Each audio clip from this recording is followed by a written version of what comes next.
자체만으로도 이미 희열이 살짝 불을 꺼져도 좋을 것 같은데.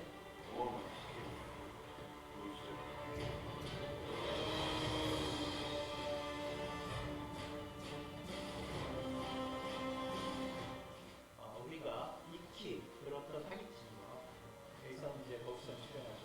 영양의 프리퀄 같은 작품이니까 훨씬 더 좀 완성도 있게 만들어야겠다.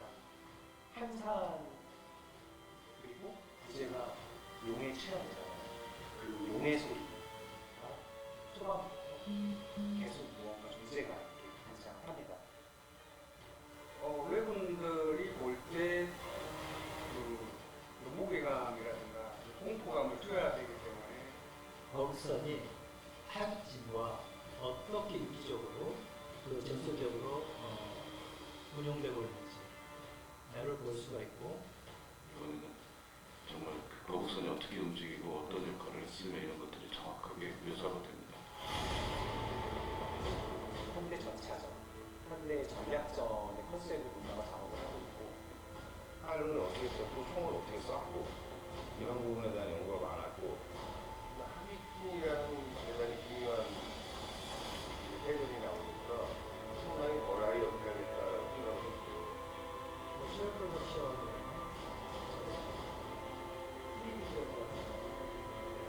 두 가지의 어떤 기술적인 사전 시각화 작업이 매우 중요했어요. 좀 더 정교한 영상이나 최종 결과물을 만들기 위해서 이제 그 프리미지라는 결과물을 놓고 실제 촬영을 시작했대요. 시대로 돌아가는 것처럼 어마어마한 스케일을 보여주자. 그런가도 활에 강하고 풍탄에 강해요. 조선군은 포로 따서 힘을 있게 냈던 그 외군 가옥 같은 경우는 팔짱이 굉장히 유리해요.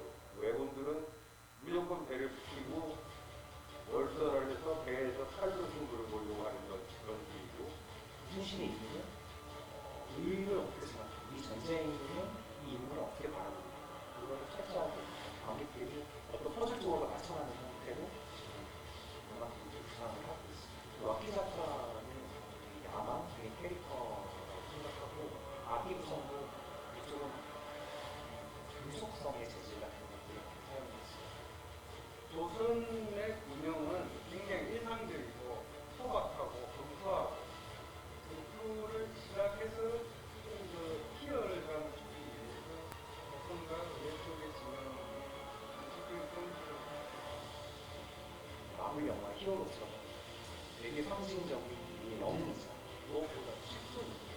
야, 우리나라 이렇게 대단한 수가 있었다.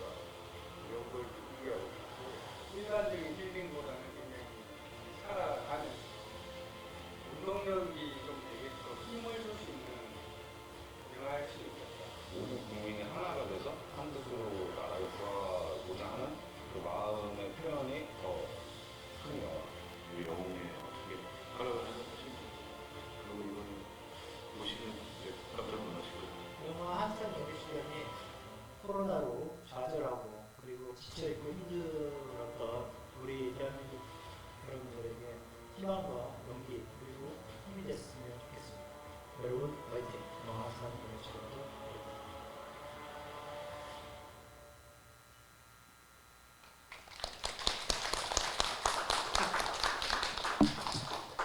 마지막 멘트가 좀 어색했어요. 약간 좀 뭔가 흥행에 대한 불안감의 표현 성공적으로 잘 끝나긴 했지만 네 그러면 저 이 멘트를 읽어야 되는 건가요? 어딜 보고? 어딜 보고? 네 그래요? 네 안녕하세요. DGK와 그 중구문화재단이 공동 주최하고 서울특별시 서울 중구 CJ문화재단이 후원하는 2022 충무로영화제 감독주간 감독이 감독에게 묻다 한산용의 출연 모더레이터를 맡은 민기동입니다. 김한민 감독님을 모시고 이야기 나눠보겠습니다. 사실 쉽게 볼 수 없는 감독님이고 제가 그렇게 보고 싶어도 못 봤지만 이 영화제를 통해서 겨우 볼 수 있게 돼서 너무 영광이고요. 뭐 1,700만을 넘는 사실 앞으로도 깨기가 정말 힘들 것 같은 굉장한 박스 오피스의 그 기록을 갖고 있는 사실 인간 문화재잖아요. 그런 면도 있고 사실은 제가 오늘 뭐 이렇게 개인적으로 처음 뵙는 건 아니고 직접 뵙고 말씀도 많이 들었고 이것이 만들어지는 중간 과정들을 그 진화한 과정들을 조금 지켜봤던 입장에서는 이 결과물들이 나오고 있는 게 그리고 많은 분들이 좋아해 주시고 반겨주신 게 너무 사실 감개무량합니다. 오늘 와주셨는데 인사 말씀 한번 먼저 부탁드릴게요. 충무로 영화제 기간 동안에 이렇게 감독이 묻다라는 프로그램이 있는 걸 여기 와서 알게 됐고, 나 이게 어떤 특별한 어떤 것으로 이제 다른 그냥 특별한 프로그램인 줄 알았더니 이렇게 또 충무로 영화제를 또 감독조합에서 주관하고 있고 또 그 기간 동안에 이런 것을 한다는 게 좀 부끄럽지만 여기 와서 알게 돼가지고 더 좀 의미를 두고 더 열심히 해야겠다 이런 생각을 지금 딱 먹고 있습니다. 네. 감독님 물어주세요. 네. 지난 몇 년간 사실 2편의 영화를 찍으셨잖아요. 사실 그거는 뭐 정말 몸과 마음이 한계치를 넘어서 상상 가능한 그 한계치를 더 넘어서 다시 다녀온 거라고 생각할 수도 있을 거예요. 과정에 들어가 본 분들만 정말 알 수 있을 텐데 그러니까 당연히 바깥 세상에서 특히 코로나 3년 기간이 그 프로덕션의 한가운데를 정말 전쟁처럼 치렀을 것 같아요. 어쨌든 너무 멋지게 생활해 주신 거 너무 고맙고 또 이렇게 마스크를 벗고 이렇게 얘기할 수 있는 것도 저희가 3년 만이에요. 네, 정말 3년째 시도 만에 겨우 가능해서 너무 좋은 순간입니다. 한 가지 그냥 첫 번째 가장 이제 해보고 싶었던 질문으로 시작하자면은 영화에서 이 영화가 던진 가장 묵직한 질문이 도대체 이 전쟁이 무엇입니까? 라는 화두잖아요. 우리가 계속 전쟁의 겉모습만 이렇게 생각하다가 이번에 정말 본원적인 질문을 받았는데 감독님께 묻고 싶은 질문은 정말 김한민에게 이순신은 무엇입니까? 이 질문을 먼저 한번 던지고 싶어요.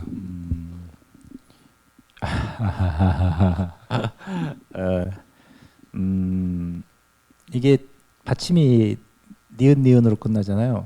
이순신, 김한민. 뭔가 약간 동일시하기에 쌍니은의 동일시하기에 괜찮은 분인 것 같고, 그리고 어떻게 보면은 사람이 자기의 어떤 그 운명적인 기질이 있는데 그런 기질이 어떻게 보면 약간 동병상련의 느낌이 있다고나 할까요? 이제 그래서 이 양반은 이제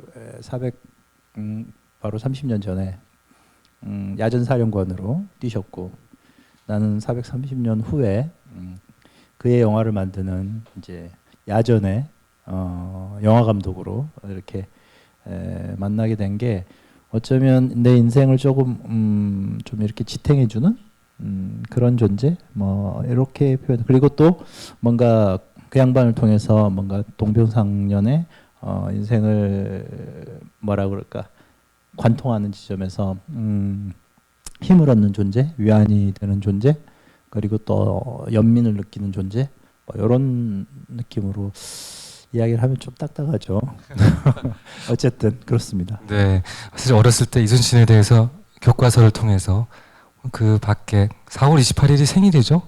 충공탄신일. 저는 생일도 외워요. 그 정도로 사실은 우리 무의식 속에 각인된 인물인데 똑같이 그 수업 시간에 어렸을 때 꼬마처럼 있었을 텐데 시간이 흘러서 내가 어른이 돼서 내 인생에 정말 이 긴 시간 창작자로서 너무나 많은 에너지를 쏟고 그 영화를 통해서 사람들을 만나게 될 운명이 있다라는 거를 생각해 본 적이 있을까요? 영화 감독으로서 영화를 만들어서 만나게 될 운명은 생각을 못 해봤고요. 이제 다만 이제 어렸을 때 놀았던 추억 이제 그런 것들이 있었고 또 내가 태어났던 고향 자체가 이제 그 전라좌수에 있던 바로 그곳이었으니까 예, 그곳에서 이제 바라보는 아이러니하지만 제가 태어난 데가 이제 순천이라는 데인데 전라남도 순천. 근데 거기에 이제 외성이 아주 큰 외성터가 있어요. 그게 이제 마지막 노량을 준비했던 노량 해전에 그 당사자였던 이제 고니시우키나가라는 소선행장이라는 그 일본 외장이 평양성까지 쳐들어갔다가 이제 지리한 또 강화 협상을 또 주도했던 그 인물이 마지막 이순신과 대적했던 바로 그것이 순천 외성이라는 데고 이제 예교성이라고 부르기도 하는데 어쨌든 그 장소에서 어린 시절을 보냈던 인연. 근데 이제 영화로 다시 이제 그게 재탄생할 줄은 특히 노량의 마지막 노량의 이제 3부작의 그 마지막 그 영화에서는 이 그 순천 외성 터만 남아 있는 곳을 완벽하게 복원을 했어요. 네. 노량의 스포일러 지금 벌써.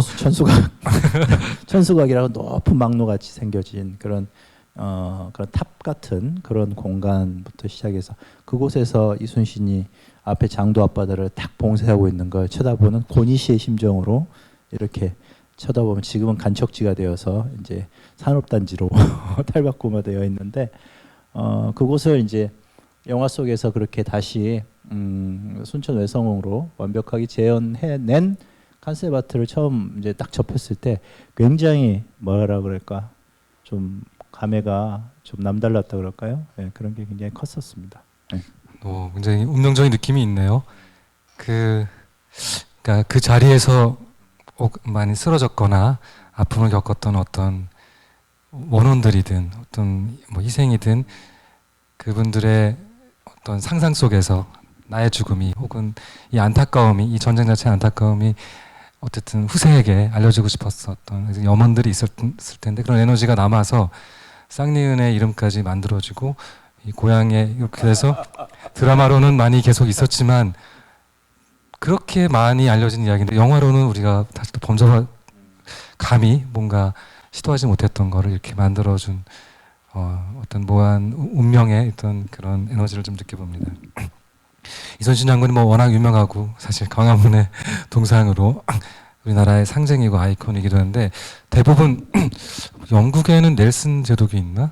하여튼 뭐 그리고 이제 알렉산더든 나폴레옹이든 사실 대부분 정복왕으로 남의 나라를 얼마나 많이 사실 정복하고 침략하고 약탈해서 이 나라를 부강하게 만들었냐 애국적으로 했냐라는 지점으로 영웅들이 대부분 많잖아요.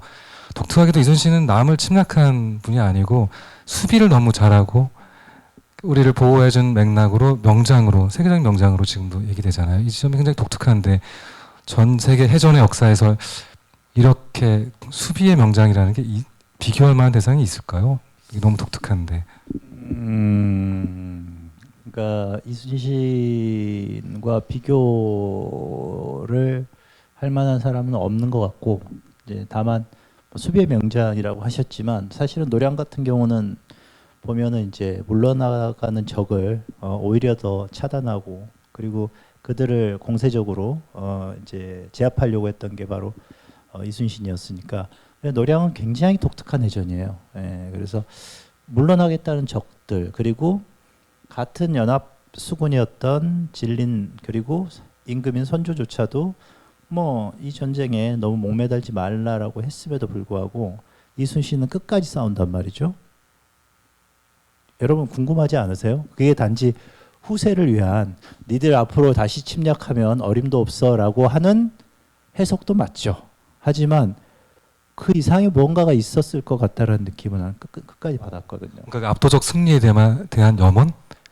이번에 이제 던졌잖아요 한산에. 압도적 승리 그리고 그게 이제 한산의 테마죠. 그렇죠. 근데 노량에서는 완벽한 승리에 대한 테마가 있는 거지. 그렇군요. 사실 그 전쟁을 어떤 식으로 완벽하게 종결시킬 것인가라는 부분에 대한 노량이 해전사에서 온갖 종류의 전술, 특히 밤의 전투까지 포함해가지고 상당히 이제 엄청난 해전의 역사 속에 자리매김돼 있던데 그 영화 이미 좀 만들어져 있잖아요. 야, 정말 너무 궁금합니다. 아니 제가 우스갯소리로 그랬어요. 네. 아니 명량 만들고 지금 한산 개봉한 게 8년인데 노량을 또 따로 준비해서 또 촬영하고 또 찍다가는 환갑 넘어가겠다 이제 이렇게 생각. 그러게요. 근데 이게 8년이 걸렸지만 내년에 이제 뭐 노량이 개봉하면 3편이 9년이면 편당 3년으로 주는 거죠. 네, 뭔가 그 제작 기간이 굉장히 생산성이 맞아요. 상당히 있는 인생으로 이렇게 바뀌어지게 됩니다. 사실 보신 분들도 많이 알고 또 많이 보셔서 분석도 많이 하고 그랬는데 영화 속에서 언급이 조금 있고 그렇긴 해요. 지금도 약간 언급했고 조선의 해군과 일본의 해군과 배의 차이, 무기의 차이, 뭐 전술의 차이 등등으로 우리의 선입견으로는 이제 해군은 우리가 너무 압도적으로 맨날 이긴 것 같은 느낌이 드는데 당시에 이 어떤 차이들이 이 전세의 차이들을 만들었었는지 궁금해요. 그 해전에서 어떤 진법을 구사한다는 게 정말 쉬운 게 아닙니다. 그러니까 아까 넬슨의 트라팔가 해전 같은 경우도 그 스페인 애들하고 같이 연합해 가지고 이제 저기 뭐야 이제 해전을 치르는 그 과정에서 보면 뭐라고 할까요? 진법이 있는 게 아니에요. 우연히 서로 간에 이제 부딪혀 가지고 서로 간에 그냥 가장 근접한 데서 서로 화포를 쏘고 그래서 니네 배가 부셔지는지 우리 배가 부셔지는지 보자라고 하는, 그러니까 흔히 말하는 그 캐리비안 해적에 나오는 그런 정도의 어떤 그 마스터 오브 커맨더 보면은 이제 그런 정도의 배들끼리의 이제 뭐 그냥 서로의 인내전이지. 근데 그게 벌써 200년 후거든요. 근데 이순신의 해전보다, 근데 이순신의 해전이 주는 그 완벽한 진법과 그 다음에 화포의 운용 전술 이런 것들은 우리가 역사 속에서 그 200년이 아무것도 아닌 것 같지만 그 엄청난 그 차이가 있어요. 그래서 그런 지점에서 이순신 장군의 그 진법의 운용과 그리고 화포를 운용해서 적들을 괴멸시키는 거 이런 것들을 그냥 이순신이니까 그런 것보다 하지만 그게 굉장히 세계사적으로 놀라운 상황이었다. 그래서 자꾸 그 도고에이치로라는 이제 러일 전쟁에서 일본의 해전을 좀 승리로 이끌었던 그 양반이 자기를 넬슨하고 비교할지언정 이순신하고는 비교하지 말라라는 것은 그 사람이 해군 수장으로서 그 해전을 공부하다 보면 공부할수록 놀라운 게 바로 1600년 보다 전인 1590년대에 있었던 이순신의 그 수군의 운영이었죠. 뭐 그런 지점에서 보면은 뭐 놀라운 게 한두 가지가 우리가 아니에요. 너무 부족하고 조건이 너무 안 좋았기 때문에 그런 천재적인 어떤 운영술이 나왔던 게 아닌가 이런 생각도 드네요. 항상 남을 정복해 오던 그런 어떤 군사도 아니었고 나라의 지원을 받는 것도 아니고 뭔가 이 항상 제작비에 시달리는 감독들이 엄청난 순발력을 발휘하는 그 막 뇌활용도와 함께 막 똑같아요. 그쵸? 네, 이순신이 중앙의 어떤 지원을 받은 것도 아니고 스스로 둔전 운영하고, 둔전이라는 것은 이제 그 군영 내에서 운영하는 그런 어떤 농사를 둔전이라고 하는데, 농토를 둔전이라고 하는데 그런 걸 운영하고 그 다음에 해산물 잡고, 그래서 이제 그걸 또 알뜰살뜰 모아가지고 또 조정의 진상을 하고 그러면서 이제 전쟁을 7년을 유지를 했으니까 그거는 대단한 거죠. 예, 그리고 아까 계속 우리 민 감독님이 그 인상적인 지금 계속 일관된 질문이 방어하고 누구를 공격하지 않은 그런 어떤 수군의 대장으로서의 활약을 이야기하는데, 그거를 조금만 바꾸면 이제 그게 의와 불의의 문제로 이제 그걸 볼 수가 있어요. 그러니까 그러니까 우리가 우리를 잘 모른다고 하는 게 당시에 조선 사회가 갖는 그 완벽한 그 민족 국가의 개념이 서양에서는 보통 한 18세기 말 19세기 초에 등장을 하기 시작해요. 근데 우리는 이미 그 16세기 말 때 그런 완벽한 민족 국가의 어떤 개념들을 갖고 있는 것도 대단한 거지만 그런 와중에 그 전쟁을 이거를 어떤 그 외란이라고 규정을 하고 있잖아요. 어떤 전쟁이 아니라 조일 전쟁이 아니라 물론 요즘에는 이제 이게 7년 동안에 거대한 전쟁이야. 물론 전쟁의 성격이 분명히 있죠. 왜냐하면 굉장히 거국적인 전면전이었기 때문에. 하지만 당시 조선 사회에서는 그거를 외놈들의 난이고 그리고 이게 의와 불의의 그런 싸움이라고 생각을 했지 이게 무슨 조선과 일본의 이런 국채 대 국채의 싸움이라고 보지를 않았어요. 그래서 이제 민병이 아닌 의병이라는 말로서 등장을 하는 거고 그거는 이제 조선 시대의 그 유교 성리학적인 이념들을 보면은 더 이제 우리 흔히 아는 사단에서 보면 수호지심, 인의예지에서 의의 정신 이게 조선 시대를 매우 관통하는 정신이었고 그리고 그거는 우리 근현대사를 통해서도 쭉 이어져 오는 어떤 의에 대한 불의에 항거하는 정신으로 결국 지금 어떤 민주화 과정까지도 그 의의 정신이 매우 중요하게 작동을 했다. 예, 그렇게 보는 겁니다.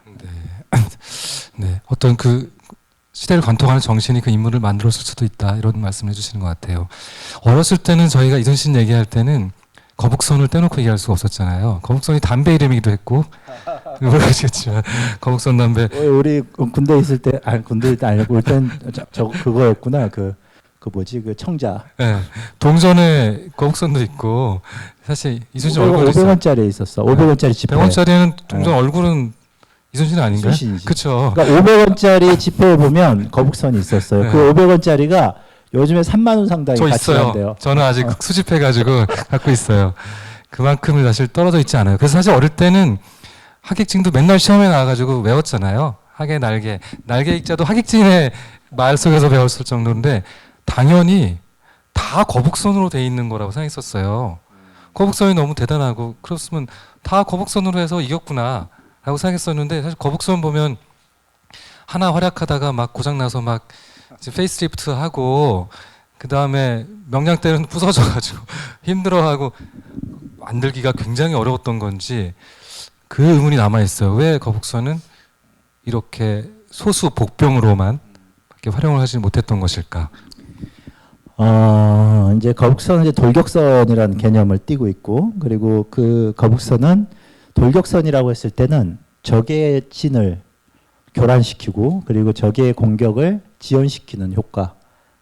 그리고 거북선은 상하 좌우가 다 막혀 있잖아요. 물론 이제 안에서 보는 창문 개념은 있지만 그렇기 때문에 어떤 그 협동 운영이 매우 중요하고 그리고 그게 이제 판옥선을 통한 보조 역할을 하는 게 거북선의 사실은 역할이죠. 그러니까 근데 이제 거북선이 주는 그 가시적인 위협감, 그 두려움을 주는 공포감, 뭐 이런 것도 대단했던 것 같고 일단 전술적인 운영이 이제 이게 7년 동안 계속해서 이제 하나의 루틴을 만들기 시작하는데 구선들이 이제 2대에서 석 대가 합동 운용하는 체제로 먼저 적의 진으로 들어가요. 그래서 진을 교란시키고 거기에서 우왕좌왕 만든 다음에 쓱 빠지면 그 다음에 이제 진열된 이제 진법을 정열한 이제 판옥선들이 뭐 왜군의 배들을 이제 완벽하게 괴멸시키는 포위 괴멸시키는 그러한 진법 그런 전술들을 계속 썼죠. 이게 사실 우리가 가지고 있는 전체 수군의 규모 안에서 적절한 포션을 갖고 있었던 거군요. 그렇죠. 이게 그러니까 조선 중기 후기로 가면서는 이제 거북선 수가 많이 늘긴 해요. 예, 많이 늘기는 하는데 그게 이제 거북선이 아니라 점점 이제 거북배가 되어 가죠. 뚜껑이 열리는 그 배가 아니라 판옥선에 그냥 거북의 어떤 느낌만 주고 그 다음에 브랜드만 남고 없던 이제 모가지가 이제 이렇게 관상용으로 생겨 영조 이후 시대 이후. 근데 왜 없어졌어요? 아니 없어진 게 아니라 생긴 거죠 오히려.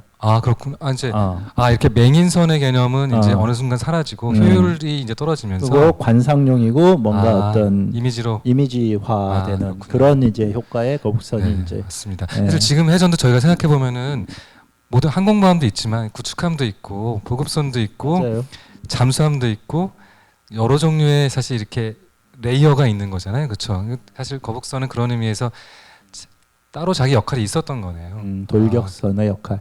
특히 이번 영화를 통해서는 확실하게 거북선의 역할과 뭐 여러 가지 정체성이 좀 더 잘 보였던 것 같아요.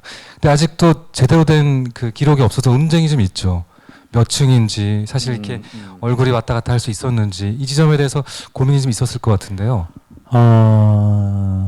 그거를 이제 어떤 식으로 활용할까에 대한 고민이었고 2층형, 3층형 그리고 용두가 나왔다 들어가고 아니면 고정되어 있고 그리고 전술적으로 거북선이 화포를 쏘는 게 더 강했는지 충파를 하는 게 더 강했는지 뭐 이런 것에 대한 여러 가지 설들이 많죠. 근데 이제 이제 이충무공 전서에 보면 그 저기 뭐야 귀선도설이라고 기록은 있어요. 기록은 있고 뭐 내부에 이런 배들이 이런 지자 현자 총통들이 배치가 돼 있었고 뭐 이 사이즈가 어느 정도였고 근데 묘하게 내외부에 어떤 그 그림들이 없어요. 그러니까 그거는 이제 그냥 조금 나중에 이제 조금 있는 그런 정도의 이미지 그림들이 나중에 이제 점점 첨언되는 것 몇 개 빼놓고는 그런 게 없으니까 그래서 이제 별의별 이제 거북선을 완벽하게 재현했다는 둥 뭐 이제 이런 뭐 다큐멘터리도 나오고 방송도 나오기 시작했는데 저는 이제 그런 이제 특이한 거북선의 모형에는 동의를 할 수가 없고 최대한 그래도 우리가 익숙한 그런 어떤 거북선 디자인에서 조금 더 전투적으로 그다음에 실전적으로 좀 더 뭔가 그랬을 것 같은 느낌으로만 이제 수정해가지고 그리고 2층형, 3층형은 그냥 신형 구형으로 이렇게 제가 이제 좀 머리를 써서 이제 배치를 했죠. 네. 그 이순신이 이제 최민식에서 네 박해일로 젊어졌습니다.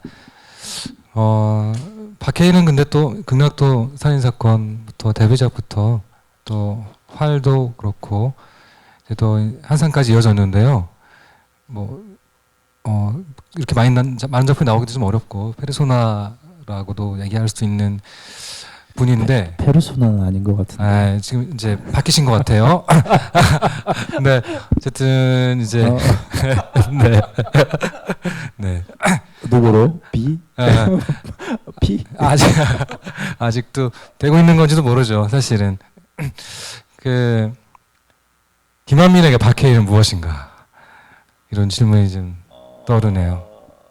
박해일은 따지고 보니까 세 편을 저하고 같이 했더라고요. 이제 그런데 이제 두 편 같이 한 감독님들이 좀 계시는데 그분들이 야 너는 왜 김한민과 세 편을 같이 했니? 그랬더니 아니 한 편만 더 하면 세 편 다 되는데 왜 굳이 그 박모 감독께서 이제 물었나 봐요. 그래서 이제 헤일이의 대답은 그거였고 나는 박해일이 참 좋은 배우예요. 뭐 백지 같은 배우라고 할까요? 그러니까 어떤 역할을 이렇게 딱 상상을 해도 얘는 뭔가 이렇게 하면은 될 것 같은 느낌이 들었고 사실 이제 한사 여기서만 이제 공개하는 건데 이제 한산 배우 캐스팅을 할 때 이제 다른 모 배우가 이제 또 대상이 한 명 있었고 그리고 이제 그래서 헤이리가 있었고 그런데 전화를 누구한테 먼저 할까라고 하다가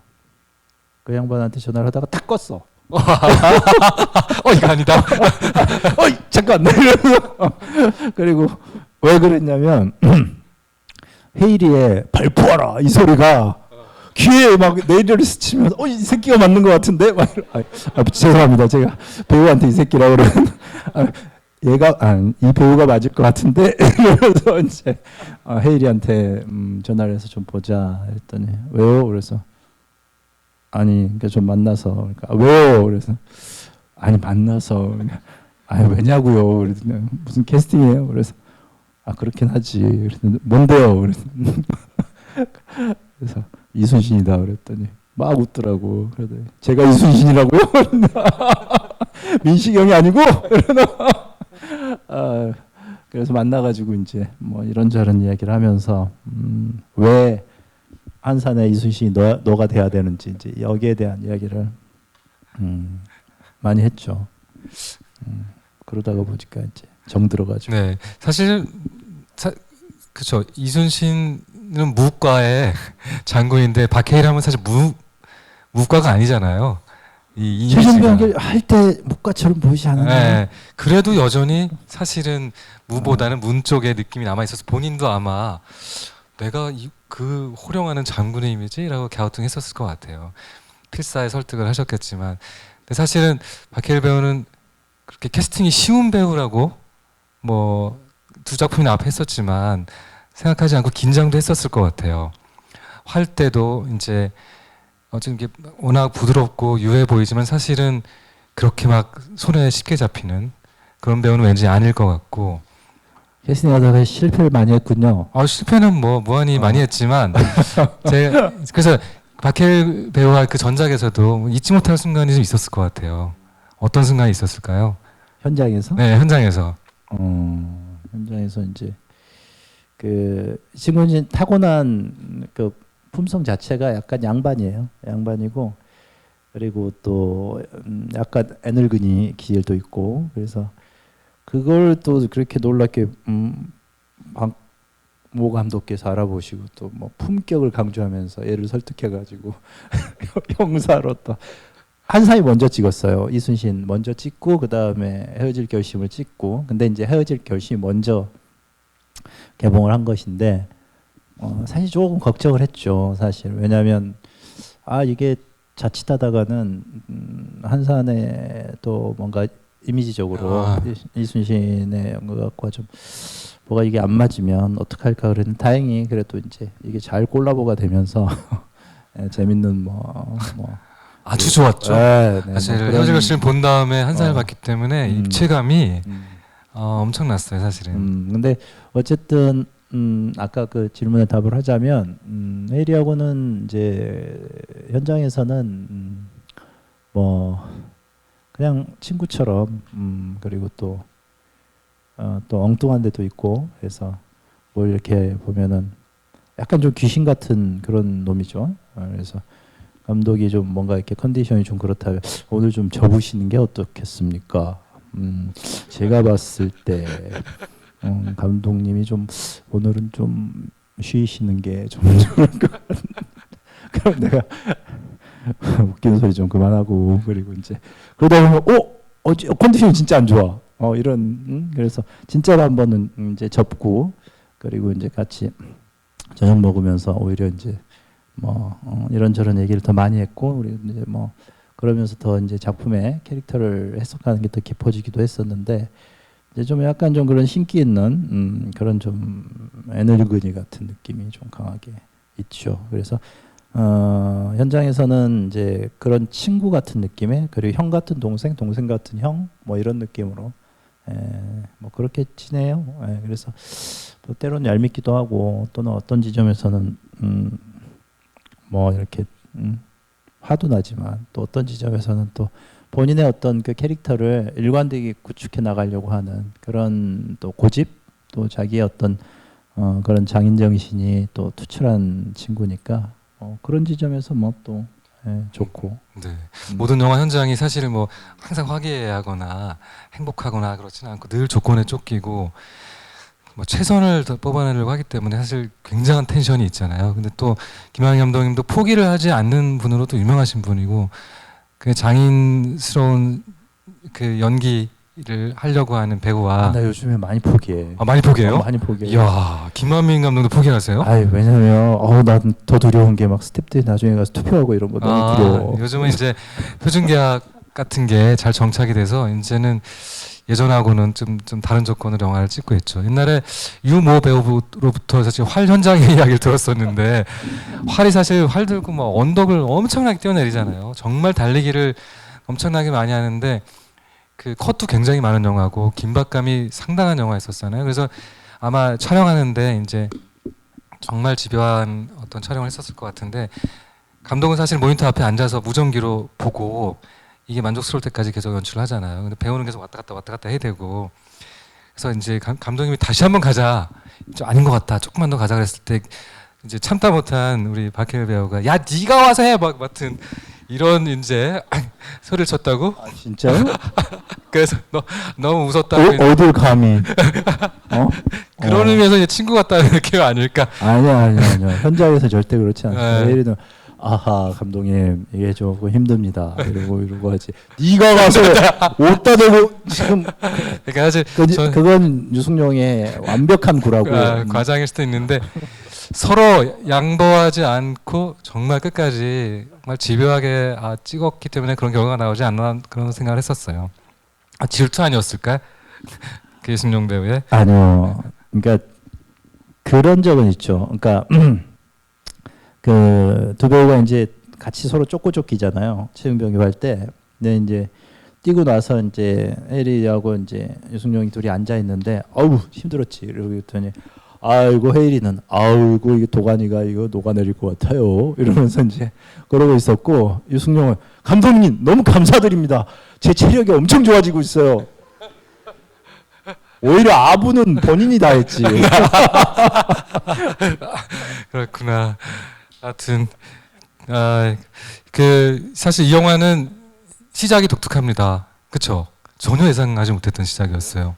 뭐냐면은 이순신 이야기고 일본과의 해전을 다룬 이야기인데 1호로 시작해서 일본어가 들리고 일본 장수의 나레이션으로 시작해요.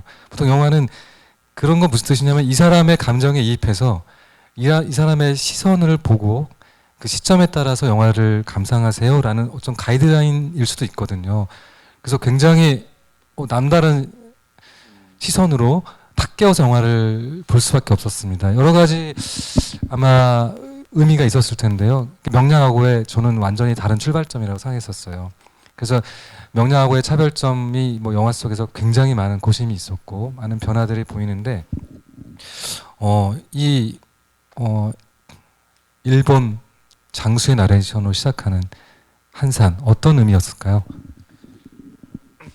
그러니까 원래 시나리오도 그렇게. 근데 이제 자꾸 이제 그 우리 PD랑 음악 감독 사람들이 이거는 이순신으로 시작해야 된다. 자꾸 그렇게 해가지고 논란이 있었군요. 아니 논란이라기보다는 가당치도 않은 이야기들을 해서 소소한 저항이 있었군요. 그거는 그런 것 같아요. 그러니까 뭐냐면 임진왜란을 그리고 이순신이라는 인물을 그리는 데 있어서 이순신으로 시작하는 거는 좀 진부하다. 그리고 그렇게 해서는 이순신의 오히려 새로운 면을 부각시키기에 오히려 더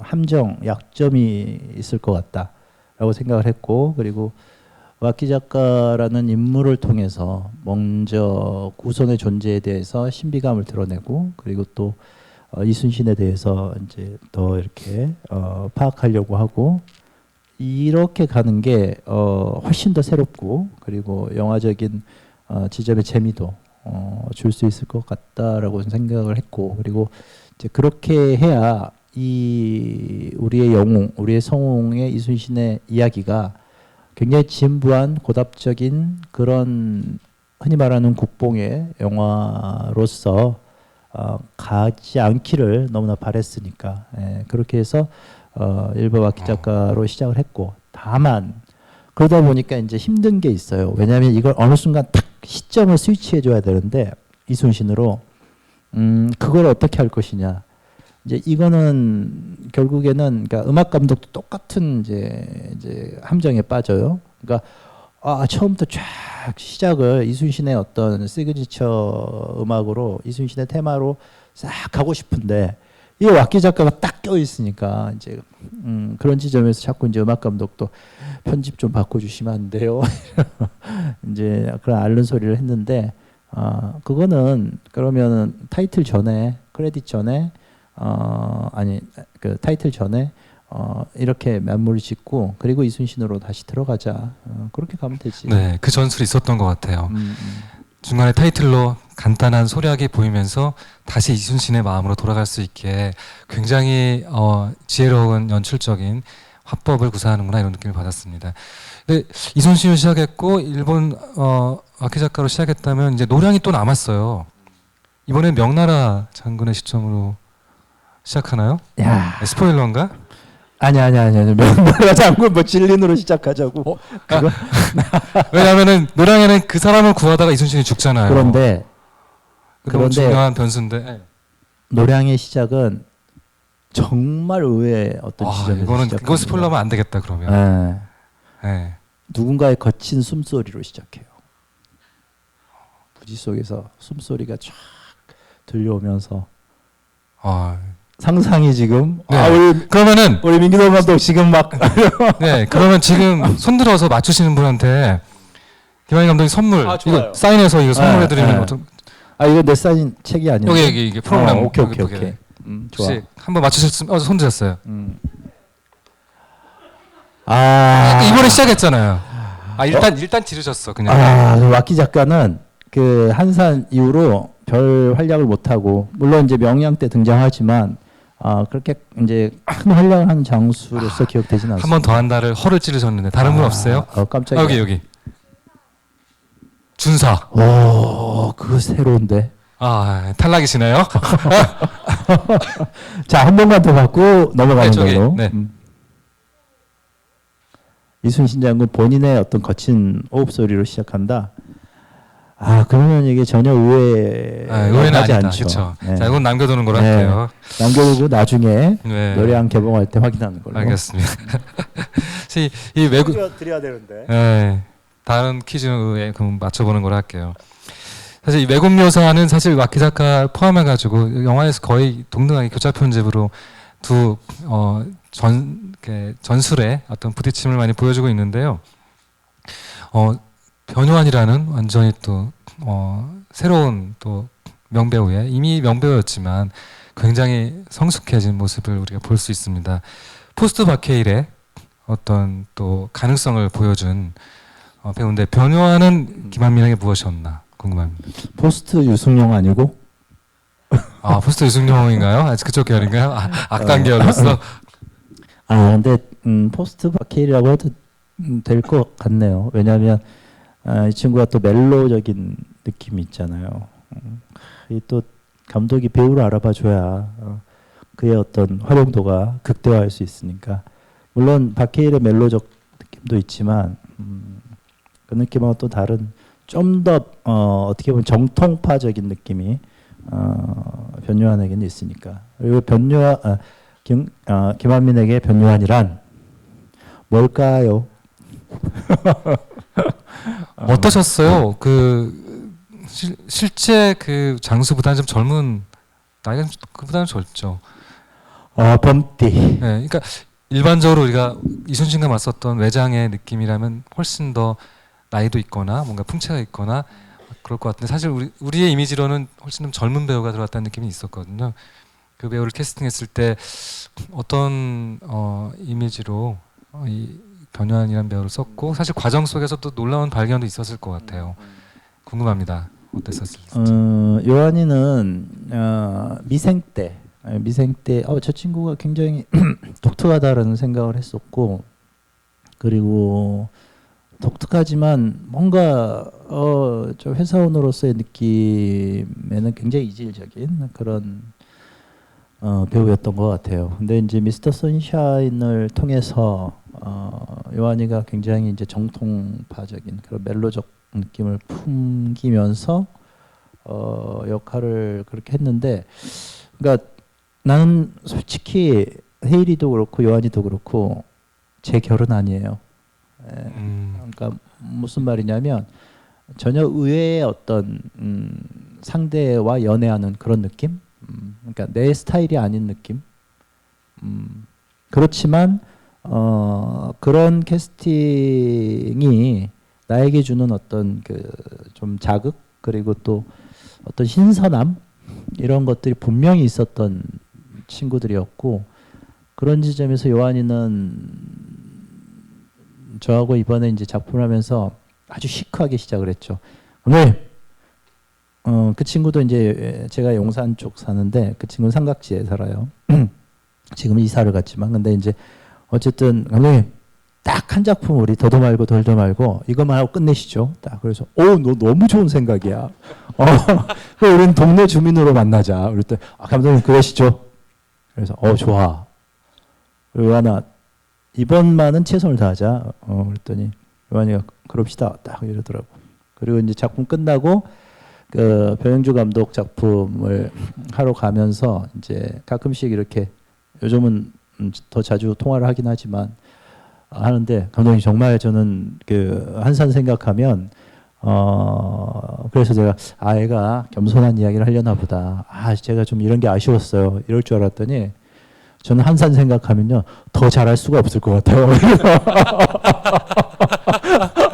인생의 최고작을 찍었네요. 그러니까 그래서 내가 그래 요한아 참 힘들었지.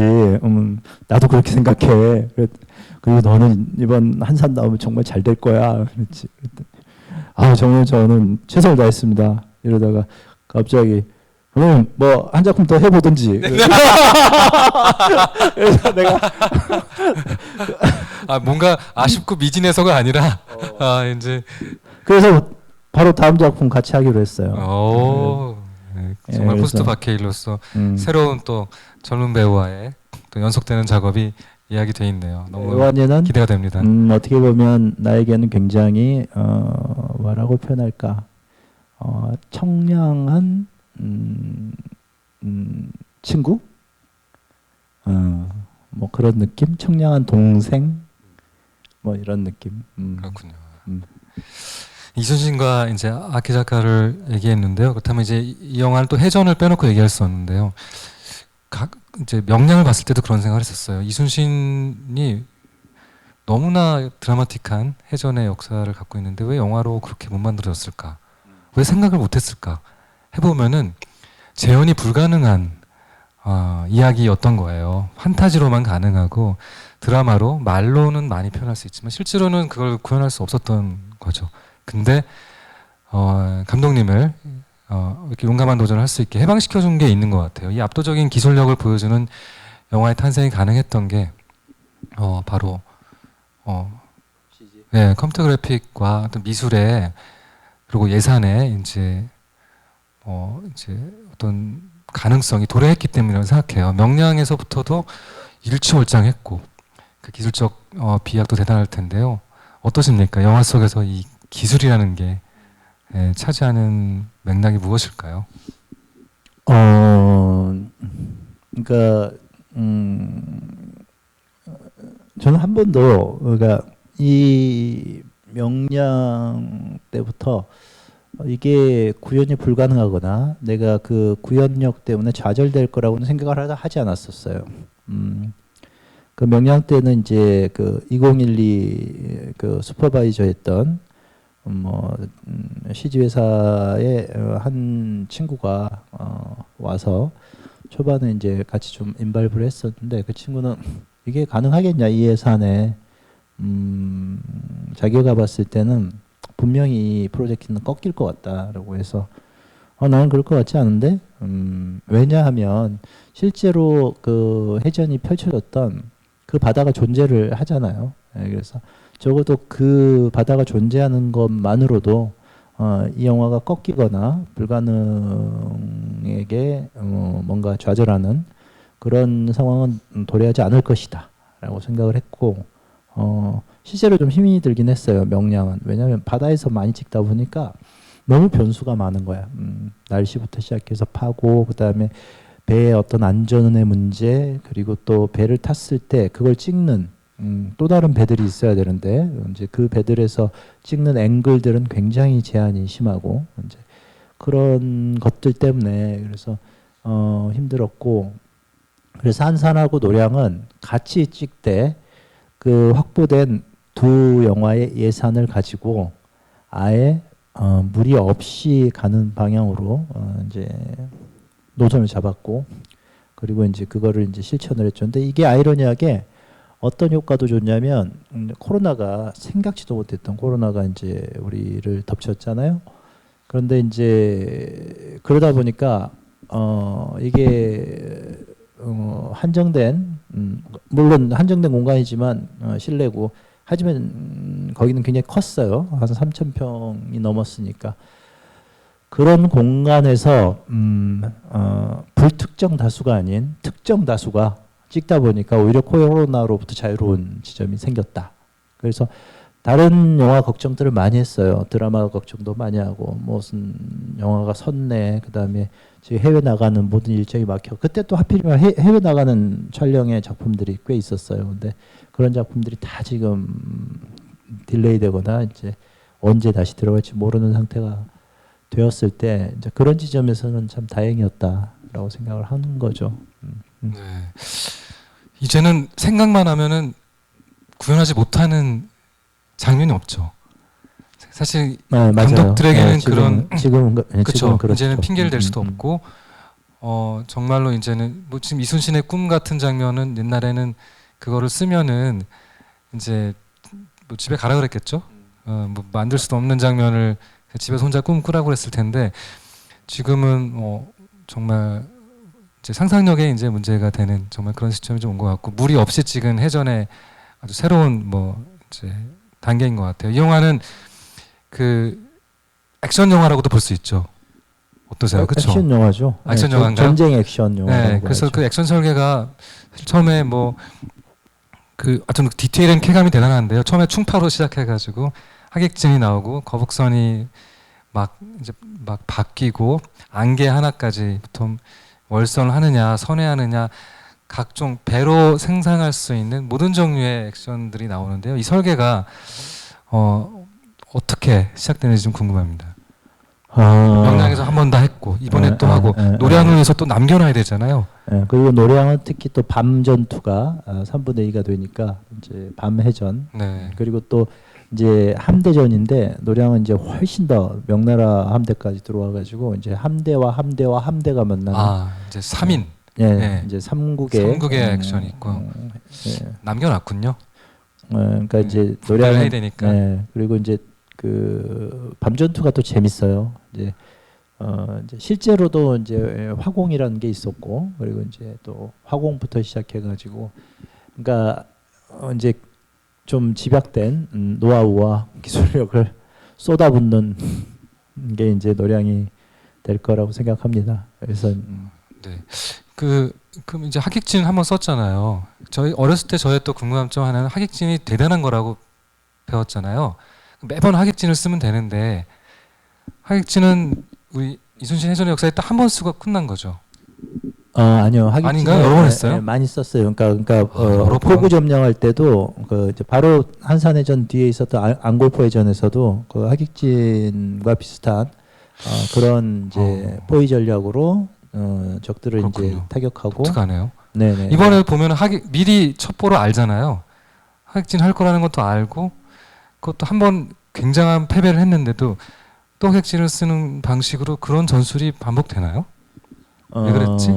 아니 그거는 그러니까 상황에 따라. 그러니까 특히 어떤 상황이냐면 그러니까 포구 접전. 그러니까 포구에 적들이 들러붙어 있을 때 그들을 잡는 방식이 하객진의 전술이 주로 이용이 되었고 그리고 하객진은 그냥 기본의 전술이라고 보시면 돼요. 그러니까 뭐 쌈싸먹기에 좋은 어떤 그거를 제가 이제 바다 위의 성이라는 개념으로 좀 더 극화시키긴 했지만 하객진 전술은 언제든지 펼치는 전술. 상대도 하객진을 쓰면 어떻게 되죠? 그럴 수가 없죠. 왜냐하면 걔네들은 기본적으로 건가요? 화포 전술이 아니니까 하객진을 쓰기가 무기가 힘들죠. 다르고. 그러니까 육전에서 하객진을 쓰는 게 사실은 내가 녹둔도 꿈을 넣었던 이유가 여진족의 기본적인 전술이 하객진이었어요. 그러니까 기마 전술이지만 기마로 쫙 이렇게 어느 순간에 하객진으로 포위를 하고 활로 적들을 괴멸시키는 이거는 이제 로마의 군대와 맞섰던 스키타이 쪽의 유목적인 사람들도 그런 식으로 하객진을 많이 썼고 그래서 이제 그거를 해전에 도입하는 게 이제 이순신이 대단한 거죠. 그걸 해전에 도입했다는 게 대단한 건데 그게 해전에 도입하기 위해서는 그러니까 기마라는 것은 육지에서 말로 조종하는 것과 그 디테일이 배로 조종하는 디테일은 완전 다르거든요.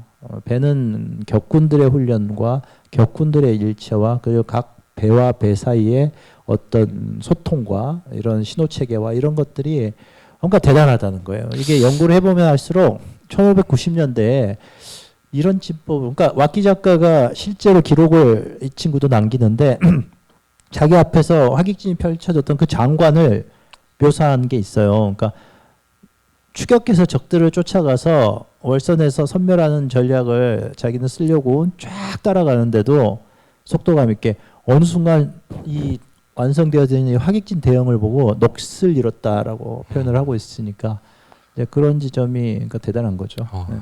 그렇군요. 그 지금도 뭐 말씀하시는데 이 몇 개 안 되는 기록을 가지고 영화는 재구성을 해야 되잖아요. 항상 따라오는 게 고증의 문제가 있죠. 모든 관객이나 혹은 좀 안다고 하는 분들은 시비 걸 준비가 돼 있고 똑같이 안 하기만 해봐 막 이제 이런 따질 준비가 돼 있는데 실제는 CCTV도 없었고 그때 모든 장면의 대사들은 다 결국은 지어낼 수밖에 없는 거고 모든 에피소드는 상상될 수밖에 없는데 마음에 들면은 너그러져서 넘어가는데 마음에 안 들 때는 이제 굉장히 이제 비수처럼 이게 뭐 어쩌냐 저쩌냐 많이 이제 따지게 되는데 사실 이 영화도 명량 때도 이미 그렇고 활 때도 그렇고 고민이 많이 있었을 것 같아요.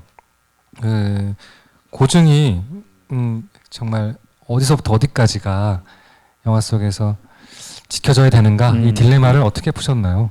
그 굉장히 좋은 질문이고 그래서 궁금한 질문일 수도 있는데 사실은 이 고증이라는 것은 과연 고증이 고증인가?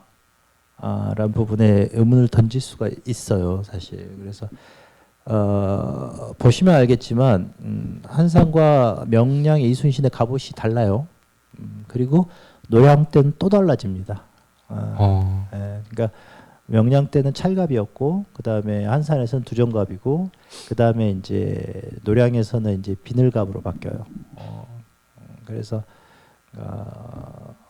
물고기의 비늘처럼 생긴 비늘갑으로 바뀌는데 그걸 고증으로 따지자면 사실은 뭐 이제 혹자들은 두정갑이 가장 가깝다라고 하는데 꼭 그렇게 볼 수는 없고 이제 마지막에 이제 미늘갑으로 바뀌는 그것도 나는 조선의 갑옷이고 그리고 시대적으로 그것이 난 중요치는 않다고 생각해요. 오히려 그 배우들의 어떤 분위기와 그리고 그 전체의 풍기는 어떤 그 맛이 어떤가에 따라서 그거는 얼마든지 저는 좀 변화를 줄 수 있다고 생각하고 더 본질적인 것은 내가 어떤 주제를 가지고 노느냐의 문제인 것 같아요. 그러니까 가령 예를 들자면 명량에서 이순신의 대장선에 백병전이 없었지 않느냐. 너 이순신의 난중일기를 제대로 보기나 한 거냐? 그래서 그거 맞는데 당시 이제 이순신을 도우러 왔던 거제연령 안위의 배에서는 분명히 백병전이 있었던 것 같고 굳이 그것을 이순신의 대장선에 내가 그 백병전을 갖고 왔던 것은 이순신 장군의 생사관이었던 이제 생즉사 사즉생의 정신을 온몸으로 보여주는 데 있어서 그 대장선에서 백병전이 있으면 더 좋겠다라고 생각해서 그렇게 했다. 그리고 그게 결국은 영화적인 주제적인 맥락에서 이순신을 좀 더 특히 두려움을 용기로 바꾸어내는 그 한가운데 이순신이 있었으면 좋겠고 그러기 위해서는 고증조차도 그런 부분들은 좀 변혁을 줄 필요가 있지 않느냐 이렇게 이야기를 하고 다녔어요. 네, 좀 예술적 변형이라고 생각하고요. 네. 이거 이제 다큐멘터리로 다큐멘터리도 사실은 주관적인 왜곡된 입장을 전달할 수밖에 없긴 하죠. 재현의 뭐 궁극적인 딜레마인데요. 아까 말씀하신 건 미술의 고증에 있어서 또 가장 큰 또 시비도 있긴 하지만 인물에 대한 것도 기록이 좀 없어서 그 빈틈을 이야기는 확장하기도 하니까 소송에도 또 휘말리시기도 하셨잖아요. 그렇죠. 명량 때 그 거북선에 화살을 쏴서 배설 우리 후손분들이셨죠. 이제 뭔가 좀 굉장히 악역으로 이미지가 메이킹됐을 때 이제 기분 나빠하시는 분들이 생기니까. 야, 근데 우리나라가 정말 대단한 게 그러니까 14대 후손들이 사자 명예훼손으로 그 소송을 걸 수 있다는 게 정말 저는 그 지점은 굉장히 리스펙하는 게 있습니다. 야, 이렇게 우리가 그 뭐라 그럴까 그 뿌리 의식 그리고 그런 어떤 선조에 대한 선조에 대한 어떤 그런 의식들이 참 대단하구나. 우리나라는 뭐 괜찮은 나라인 것 같아. 그렇죠. 자, 이제 영화의 안타까움인데요. 창작을 하다 보면은 이제 주인공이 생기기도 하고 이제 안타고니스트가 되기도 하고 마음에 들지 않는 이미지로 그것이 이제 변형되기도 하고 극적으로. 근데 그건 있습니다. 그러니까 뭐냐면 인물의 고증에 있어서는 이제 양심을 걸어야 되는 부분이 있는 것 같아요. 그래서 가령 이순신을 굉장히 우스꽝스러운 그런 인물로 그린다거나 또는 이순신을 굉장히 좀 안타고니스트 인물로 그리는 것들은 그건 좀 선을 그어야죠. 예, 그리고 이번에 이제 원균을 묘사하는 데 있어서도 그런 우려를 하는 사람들이 있었어요. 똑같이 배설 장군의 그 후손들한테 똑같이 그렇게 소송 걸린 것처럼 원균도 사실은 억울했다. 그리고 또 원균의 후손들도 원균의 묘를 지금 잘 써놓고, 그게 참 아이러니예요. 이순신의 아산에 이순신 장군 묘역에서 2km밖에 안 떨어져 있어요. 예, 그러니까 원균의 똑같이 아산에 지금 묻혀 있는데, 그래서 가다가 원균 장군한테도 좀 저기 묵념도 드리고 절도 드리고 가는 게 어떻겠냐 이순신 장군에서 난 싫다 그랬어요. 왜냐하면 원균이 그 조선 수군에 그 끼친 그 폐악이 너무나 절대적이었기 때문에 네. 그래서 저는 그랬어요. 그렇게 되면 이제 이한용도 똑같이 이제 어쩔 수 없는 구국의 자기만의 구국의 선택이었다 해서 그 매국노지를 그러면 또 뭔가 들고 나와가지고 뭔가 이제 자기 변명을 하는, 만약 그런 상황은 그건 어떤 국가적 어떤 모럴리티다, 그리고 이제 우리가 갖는 정의의 개념에서 매우 저기 어긋난다라는 생각이 있었죠. 근데 그거는 이제 선택의 영역인데요. 저는 근데 표현은 뭐 해도 된다고 생각해요. 많은 사람들이 받아들이지 못할 수는 너무 과감하신 분이라서 우리 민규영 감독님은 대단하신 분이에요. 제가 봤을 때 표현을 잘 안 하고 있죠. 잘 되고 있지도 않고. 사실 근데 영화 속에서 원균이 사실은 아키자카한테 죽잖아요. 싸워서. 와키 작가한테 죽어요? 와키 작가하고 뒤에 와키 작가가 살아와서 나중에 와키 작가랑 싸움 속에 쫓겨서 죽게 되는데. 그러니까 왜군의 칼에 죽긴 하는데. 그렇죠. 그 직접이 아니라 그 싸움 속에서 와키 작가가 실제 돌아와서 계속 그 정유자랑까지도 와서 살아 돌아오잖아요. 근데 영화 속에서는 이제 정말 멋있게 바닷속으로 떨어지잖아요. 와키 작가를 이야기하시는 거죠? 와키 작가, 원균이 네, 아니라. 와키 작가. 사실은 표류해서 살아서 미역 먹고 살아가지고 그렇죠. 후손들이 미역 씹을 때마다 그 후손 와키 작가 생각하고, 사실은 이순신보다 훨씬 오래 살아남은 사람이잖아요. 네. 영화 속에서 극적으로 전쟁 후에까지 살아 있었어요. 그렇죠. 이렇게 처리했는데 그때는 어떤 선택이셨어요? 화살을 맞은 건 사실이고, 그리고 이제 그건 사실이에요? 화살 맞은 건 사실이에요. 갑옷이 두꺼워서 그러면. 그렇죠. 근데 그 두꺼운 갑옷을 바다에 들어왔는데 어떻게 살아남았을까요? 바다에 빠져서 이제 헤엄쳤겠죠. 기본 옛날에는 그 갑옷을 입고도 아니 갑옷을 벗지. 물속에서 빠져서는. 그러니까 그 훈련이 된 거잖아요. 그렇겠죠. 이야, 그랬구나. 거기서 다시 표류해서 섬까지 헤엄쳐가서. 그렇지. 한산도로. 네, 10일 동안 아무것도 못 먹고 미역만 먹고 버티다가 뜬목 만들어서 집에까지 갔다. 그렇지. 그리고 다시 한국에 다시 신임을 받아서. 그렇지. 또 와서 원균도 처리하고. 대단합니다. 원균을 직접적으로 처리하진 건 아니고 칠천장에서 이제 와키 작가도 칠천장해전에 참여했었으니까 뭐 어떤. 네, 그 얘기가 우리 명량이 와서 또 활약을 하잖아요. 그렇죠. 조진웅배우가 한 역할로. 맞아요. 그 트라우마 때문에 살이 쪄가지고. 대단합니다. 이야기 안에서는 이미지로 요약되면서 사실 여지를 남겨놨네요. 살아남았던 여지가. 맞아요. 그게 죽은 게 아닙니다. 근데 그렇구나. 알겠습니다. 죽은 거랑 보여주진 않았죠. 아니, 제 딸이 너무 변요한 팬이라서 변요한에 몰입해서 영화를 굉장히 봤는데, 마지막에 변요한이 죽는 거에 굉장히 슬퍼했고, 그 다음에 변요한이 총으로 겨눴는데 이순신을 왜 빨리 안 쏘냐고. 배가 흔들거리잖아. 그러니까요. 그거가. 근데 영화는 그렇게 막 흔들리지 않잖아요. 슬로우 모션으로 얼굴이 클로즈업 가니까. 흔들거렸는데. 저 지원된 서스펜스 속에서 왜 안 쏘지 하다가 뒤 돌아서 뛰잖아요. 왜 안 쏘고 뒤돌아 뛴 거죠? 아니 일단 선택? 흔들렸고 흔들어서 관역이 잘 안 맞았고 일단 그런데 집단적으로 이순신 함대 판옥선들이 본인을 딱 겨누고 있는 포가. 그 포들이 네. 자기를 압도하는 느낌에서 그래서 시로 딱 하면서 뭔가 성이라는 느낌을 압도적으로 받으면서 얘가 뒤로 뛰기 시작. 아니구나. 자, 이게 그러니까 제가 죄송합니다. 제가 이게 표현을 잘했어야 되는데 아직도 제가 갈 길이 멀군요. 제 초등학교 6학년 아이가 본 질문이에요. 그러니까 진짜. 네, 저도 같이 옆에서 봤는데 이제 박해일은 잘 모르는 배우고 벌써 이제 그 나이 때 이제 12세니까 그 앞에 많은 좋은 영화들 많이 못 봤는데 이제 변화는 어떻게 봤나 봐요. 미스터 선샤인도 많이 봤고. 그러니까 이제 그렇게 당하다가 마지막에 딱 기회가 있었는데 기회가 너무 많은데 안 쏘다가 뒤돌아 뛰는데 활까지 맞고 그러니까 많이 비통해하더라고요.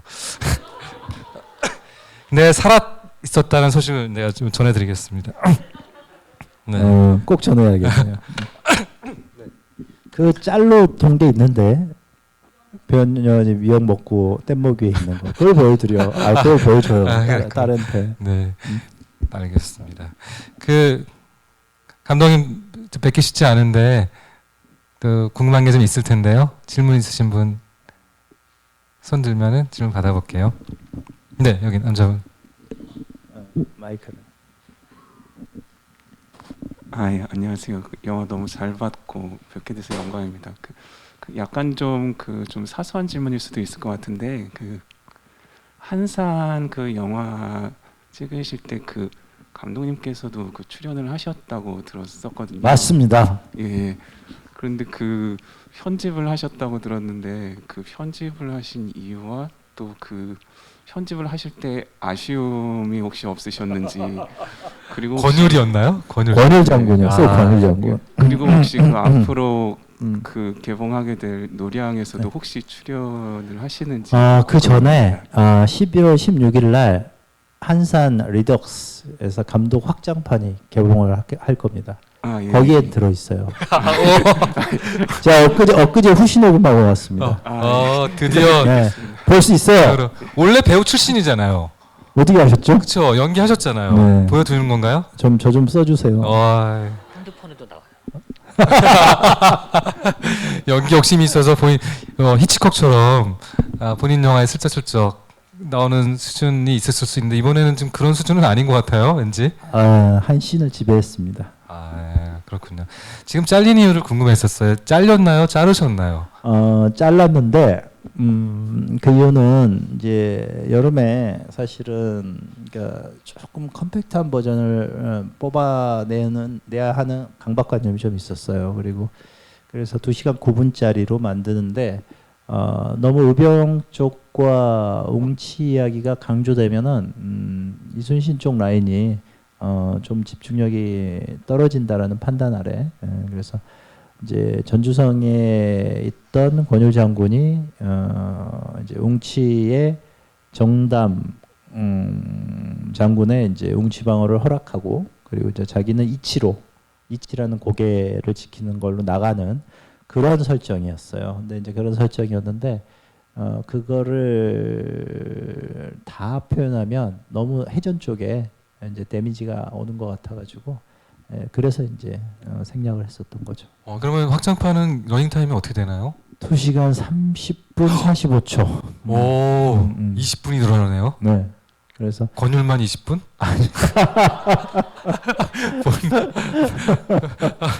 아니겠죠, 그건. 역시 센스. 어느 정도 분량이었을지 너무 궁금합니다. 어쨌든 권율도 나오고 그리고 이제 의병들의 활약도 나오고 그 다음에 사실 안산 해전의 CG적인 해전의 완성도가 저는 조금 미진하다고 생각을 하고 이번에는 또 보강이 됐나요? 예. 그래서 훨씬 보강이 됐습니다. 그래서 이제 거북선의 임팩트, 활약, 그다음에 하객진 발포, 나대용 뭐 이런 어떤 인물들도 더 보강이 돼서 훨씬 더 완성도 있는 작품으로 다시 이제 야. 여러분들한테 선보이려고 특히 이제 권율도 나오니까 얼마나 완성도가 높아졌겠어. 훨씬 높아지지 않았겠습니까? 그게 웃으면 안 되는데 우리 관객분들이 아, 모르니까 이게 아직은. 근데 이번에 사실 인터뷰도 많이 하시고 그래가지고 좀 익숙한 느낌이 있을 텐데 장군의 모습으로 이렇게 또 가려지면 가려지면 네 뭔가 좀 현대적인 지금 아랍 왕자님 느낌이 좀 있잖아요. 그런 포스 좀 다시 장군의 포스로 바뀌었으면 또 새로운 권율의 이미지가 탄생될 것 같습니다. 이게 너무 사실 중요한 게요. 우리 초등학생들한테 설문조사했을 때 조선의 3대 성군 조사했을 때 세종대왕 한 명 끼고 그 다음에 광해랑 3대 뭐예요? 성군 조선의 성군. 네. 그다음에 광해랑 광해가 3대 성군에 껴요? 그 다음에 저기 세조. 세조. 왜냐하면 이제 광해는 이제 지금 이건 어디서 나온? 광해는 3대 성군은 이병헌이고 윤 감독님께서 생각하는 3대 성군. 세조는 이정재잖아요. 그러니까 영화에서 너무 멋있게 본 사람들은 그 사람들이 너무나 매력적인 인물로 보여지는 거예요. 영화의 힘이 너무 강력하니까. 그러니까 그래서 사극이 사실 중요하고 그래서 이제 왜곡의 문제나 고증의 문제나 이게 양심의 문제나 그 선택이 달리는 게 그냥 뭐 이렇게 2시간을 채우고 넘어가는 문제가 아니라 우리 역사에 관련된 무의식이 깊이 들어가서 우리의 삶을 계속 이렇게 지배하는 거라. 그래서 이제 이순신은 정말 이렇게 훌륭하게 우리 마음속에 들어왔지만 또 권율이 새롭게 들어온다니까 이제 초등학생들의 무의식 속에 어떻게 들어갈지가 너무 궁금해집니다. 잠깐만. 잘 들어가야 될 텐데. 굉장히 제가 큰 책임감과 권율은 사실 근데 너무 사실은 너무 선한 영웅으로만 있었기 때문에 이제 또 뭐 세조나 광해하고 또 평가는 다른 분이라 특별히 어려움이 없을 것 같고 깎이지만 않았으면 좋겠다 이런 생각을 하죠. 네. 다른 질문도 있으십니까? 아, 네. 네. 앞에서 아주 오랫동안 질문을 기다리신 분인데요. 네, 안녕하세요. 저 한산 되게 좋아해서 한 40번 정도 갔었는데 그래요? 그 이제 보다 보니까 감사합니다.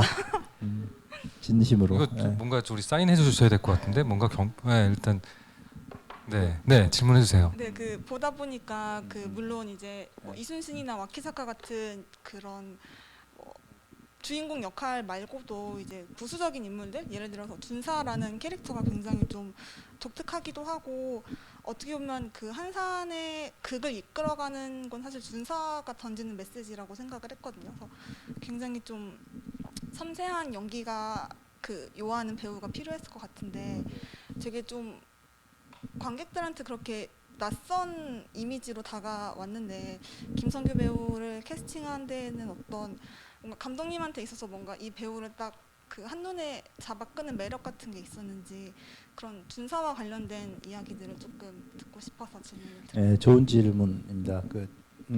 일단 그 항해라는 개념을 굉장히 적극적으로 부각시켰던 게 영화 한산 용의 출연이고, 그리고 그거는 바로 이 한산이라는 작품이 던지는 매우 중요한 메시지가 그 준사를 통해서 발현이 되기 때문에 의와 불의의 문제, 그리고 당시 이순신의 진 중에 실제로 항해 장수들이 꽤 많았다.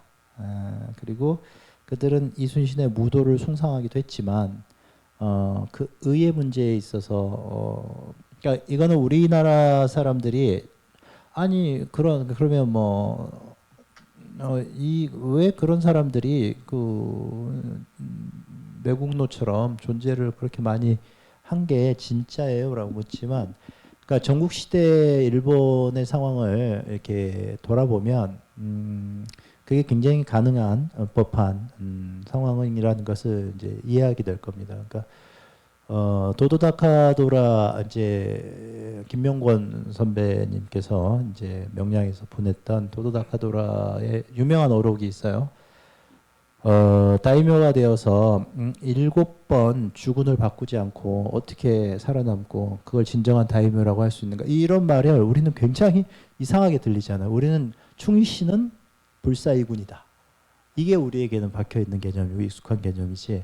근데 그들은 굉장히 생존 전략의 측면이 강했고, 그래서 이제 본인이 또 어떤 그 주군을 선택하느냐에 따라서 자기의 목숨이 왔다 갔다 하기 때문에, 그리고 또 얼마든지 자기의 주군을 상황이 되면 또 자기의 어떤 판단 하에서 주군을 바꿀 수 있는 게 당시에 이제 일본군들의 어떤 상황적인 입장이었으니까, 그런 사람들 입장에서 조선에 왔다 하더라도 조선의 부들이 숭앙하고 그들이 따르고 싶고 또 그런 어떤 의회 문제를 잘 채워주고 있는 그런 대장이 있다면 그에게 투항하고 그를 위해서 싸운다라는 개념이 낯설지가 않은 거예요.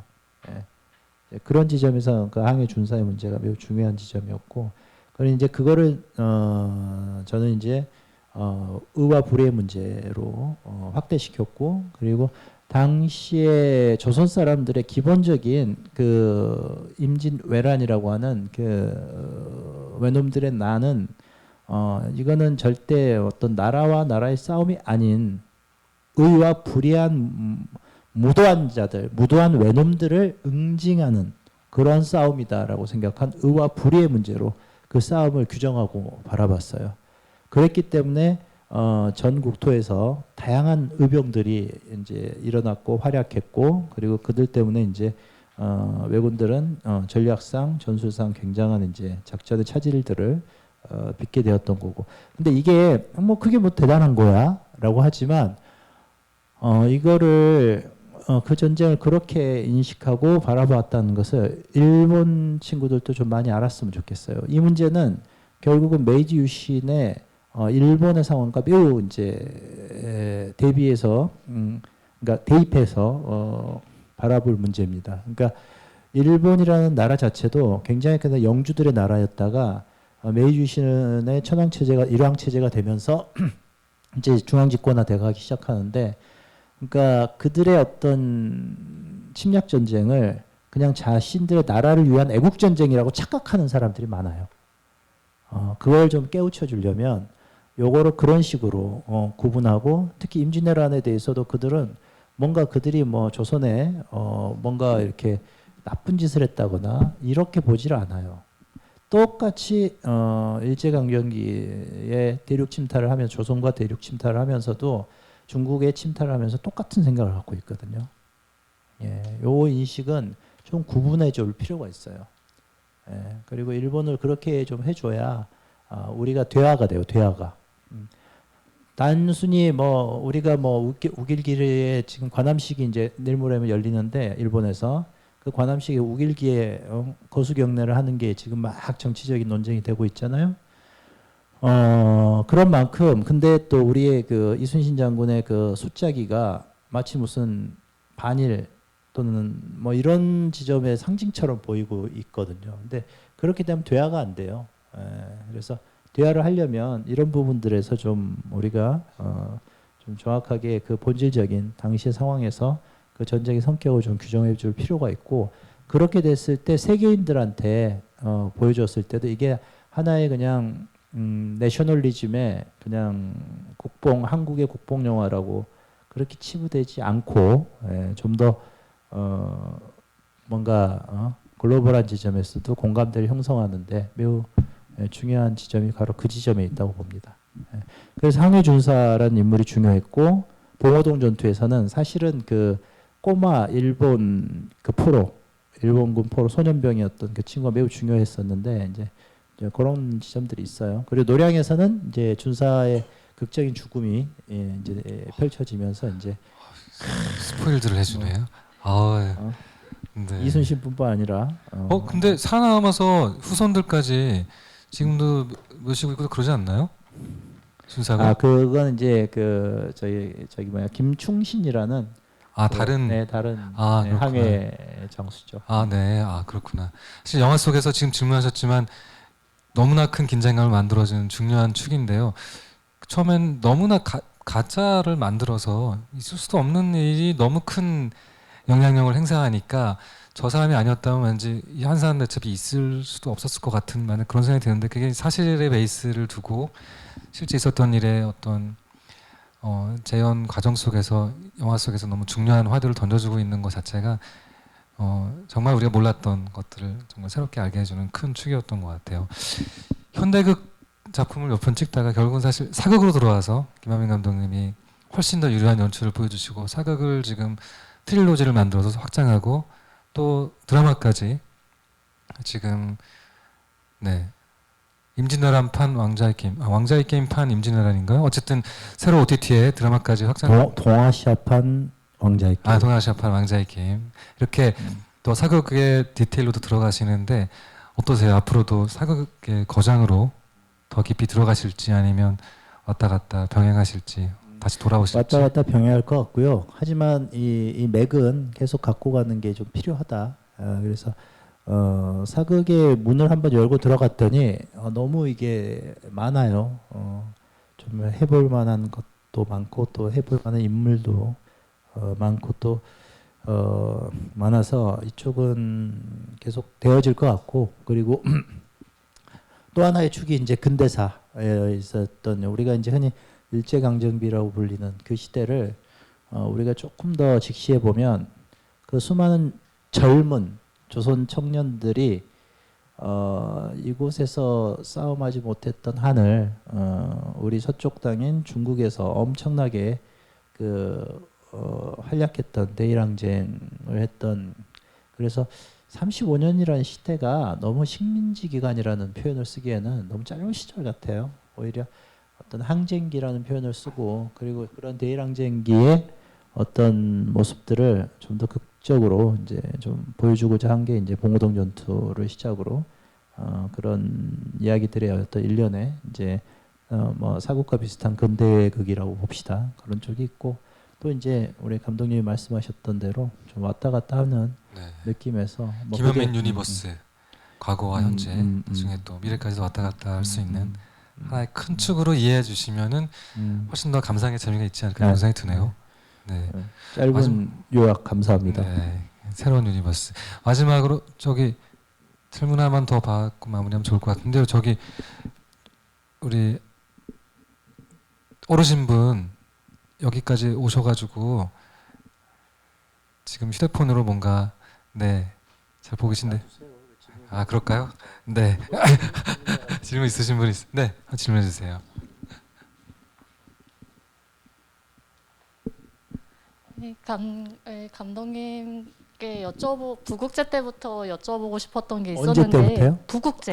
부산 영화제 때부터. 기회가 안 돼서 못 여쭤봤었는데 그때 이제 부국제 그 마리끌레르 인터뷰하신 거를 보니까 이제 보통 촬영을 하시길 크랭크인이 들어가서 이제 촬영이 들어가게 되면 이제 기간이 있잖아요. 언제까지 뭐 3개월 내에 찍는다, 뭐 6개월 내에 찍는다라고 했을 때 이제 1차적으로 코로나가 터졌었고 그리고 2차적으로는 되게 비 때문에 되게 고생하셨다는 인터뷰를 봤거든요. 근데 그런 뭐라고 해야 되지?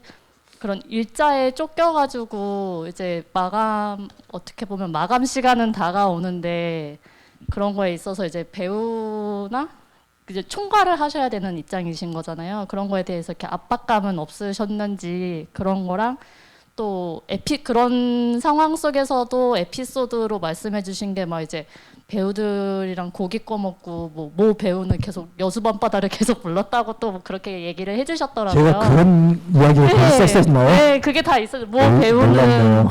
계속 여수밤바다를 부르면서 고기를 같이 꺼먹고 이랬던 게 기억이 남는다라고 말씀을 주셨어가지고 그 앞에 그런 압박감에 대한 거랑 특히 또 이런 기억나는 에피소드가 있으셨는지 여쭤봅니다.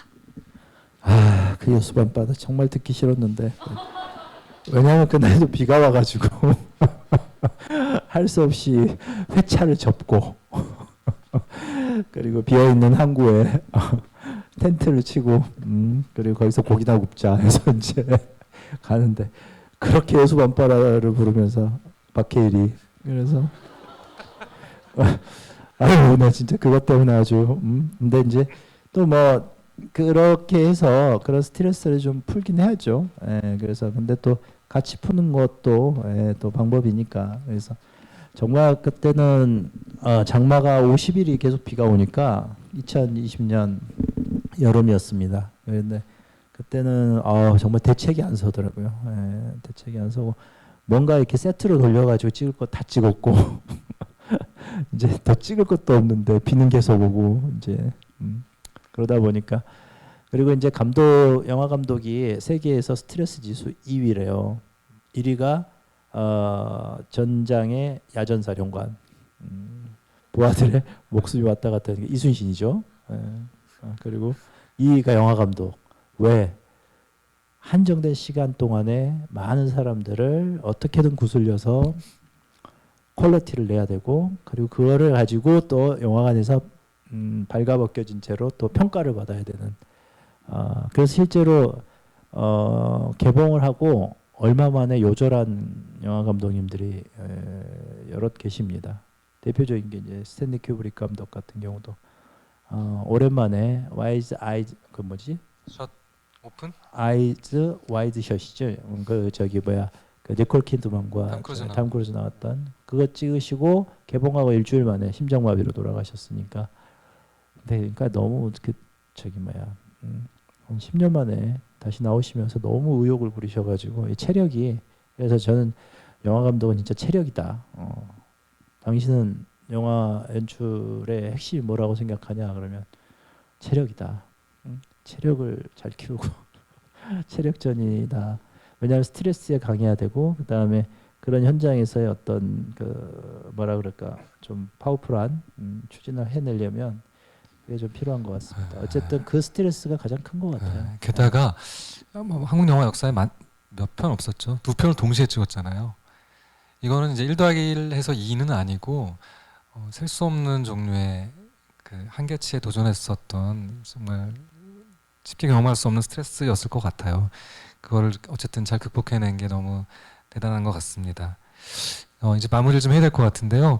사실 뭐 영화 보면서 저는 그 생각이 떠올랐어요. 니체가 그 그리스 비극의 탄생을 얘기하면서 아폴론적인 것과 디오니소스적인 것의 이중적인 충돌에 대해서 얘기 많이 했었는데 이성과 감성으로 이제 얘기해 볼 수 있는 건데 이순신이 이성을 맡고 있다면은 아키자카라고 대변되는 변요한 배우가 한 역할의 감성의 영역에서 두 개의 어떤 굉장한 충돌이 너무나 균형감이 있었고 그게 사실 멀리서 보면은 그냥 살아가면서 우리 안에 있는 두 가지 모습 다 우리가 갖고 있는 큰 모습들을 상징해내고 있기 때문에 시대극을 넘어서서 보편적인 이야기로 우리한테 그 큰 비극의 그리스 비극 같은 것을 한번 감상하는 그런 순간이 우리한테 기회로 왔었다고 생각이 듭니다.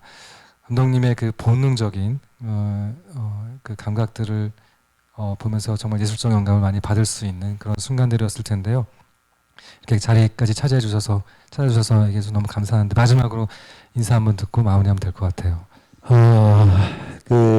제가 굉장히 천재적인 영화라고 생각하는 영화가 있습니다. 민규동 감독의 내 안의 모든 것.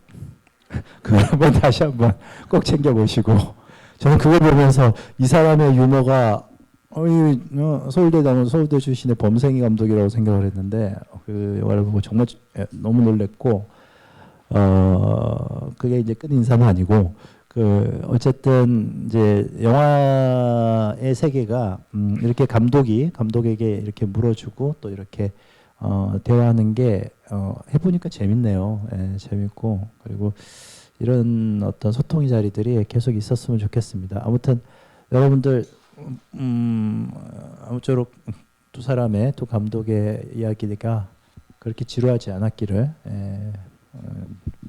바라고요. 그리고 아무쪼록 여기 오신 여러분들에게는 행복과 행운이 깃들기를 바라겠습니다. 감사합니다. 네, 고맙습니다. 네, 오늘 이야기는 유튜브 올라가고요. 내일 12시 반은 이 자리에서 인지 관광부 프로젝트로 그 필감성 감독님과 이건 감독님의 대화가 있을 거고요. 김태성 음악 감독님이 내일 오세요. 네, 들었습니다. 다른 영화로 이 자리에 오시니까 관심 있는 분들 많이 찾아주시길 바랍니다. 고맙습니다. 네, 감사합니다. 네.